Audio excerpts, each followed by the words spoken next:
l'essentiel de ce qu'il faut savoir faire avec des pourcentages. On voit comment traiter les situations les plus classiques.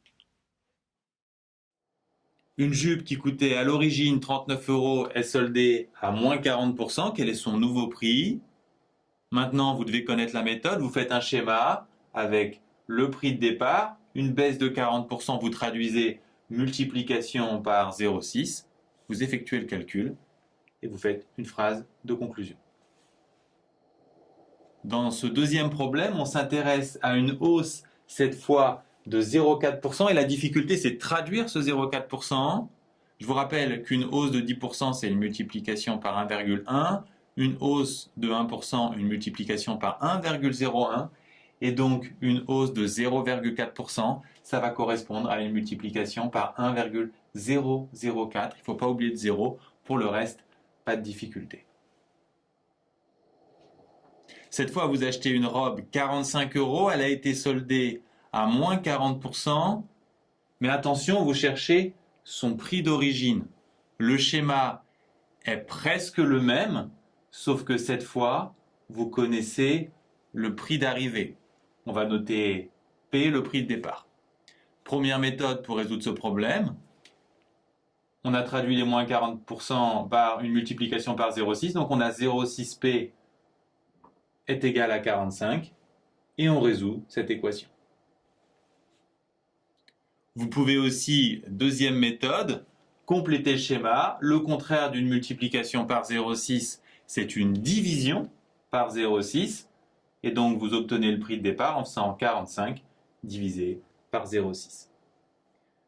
Vous renvoyez au schéma et vous concluez. Notez que le contraire d'une baisse de 40% n'est pas une hausse de 40%. On s'intéresse au prix d'une paire de skis qui coûte 300 €. Au départ, le vendeur les vend comme des petits pains, donc il augmente ses prix de 50%, puis face à la concurrence, on lui demande de les baisser de 50%. Quel est le nouveau prix des skis? Si les skis augmentent de 50%, on applique d'abord une multiplication par 1,5, et si on applique une baisse de 50%, on effectue une multiplication par 0,5. Pour calculer le prix final, vous pouvez avancer étape par étape. 300 fois 1,5, c'est 450, puis la moitié, c'est 225. Vous pouvez également calculer le coefficient multiplicateur global. Si vous multipliez par 1,5 et par 0,5, vous multipliez globalement par 0,75, ce qui correspond à une baisse de 25%. Notez que si on inverse la baisse et la hausse, en commençant par la baisse, on arrivera exactement au même résultat, c'est-à-dire à une baisse globale de 25%. Bon, vous rédigez bien sûr votre réponse. Notez que quand vous avez plusieurs taux, le taux d'évolution globale s'appelle justement taux d'évolution globale, et que les coefficients multiplicateurs s'appellent coefficients multiplicateurs, des mots de vocabulaire à retenir qui ne devraient pas être très difficiles à mémoriser. À cause de la gravité, on est plus petit le soir que le matin.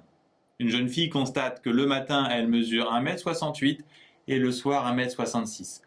Quel est son taux d'évolution globale au cours de la journée? Alors, on fait le même schéma que d'habitude. Pour passer de 168 à 166, on multiplie tout simplement par l'arrivée et on divise par le départ. On trouve 0,988. Mais à quel taux d'évolution globale ça correspond? C'est une baisse.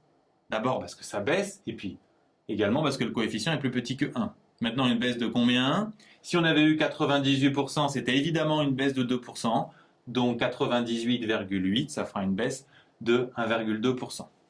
Si vous avez des difficultés avec cette manipulation, vous avez aussi une formule que vous connaissez probablement, valeur finale moins valeur initiale divisée par valeur initiale, et on multiplie par 100 et on obtient directement le même résultat. Dans l'espace, en l'absence de gravitation, c'est le contraire, les corps grandissent. Par exemple, un astronaute va voir sa taille passer de 1,80 m à 1,85 m, on se pose les mêmes questions, on fait un schéma. le coefficient multiplicateur s'obtient en faisant valeur d'arrivée divisée par valeur de départ. Et ensuite, pour le taux d'évolution, soit on traduit ici plus 2,8%, ou alors on applique la formule précédente. Dernier classique, les évolutions en série. Ici, on a une hausse de 5% qui se répète tous les ans de 2014 à 2024, donc pendant 10 ans, donc 10 fois. Dans ce type de problème, c'est le même coefficient multiplicateur qu'on applique à la valeur de départ 10 fois de suite. On pourrait donc faire cette multiplication étape par étape, mais il y a beaucoup plus rapide. Il suffit de penser qu'on peut traduire ces multiplications successives avec une puissance que, bien sûr, on peut effectuer à la calculatrice. Une fois que vous avez ce coefficient multiplicateur, vous pouvez très facilement obtenir le taux d'évolution global et la valeur finale.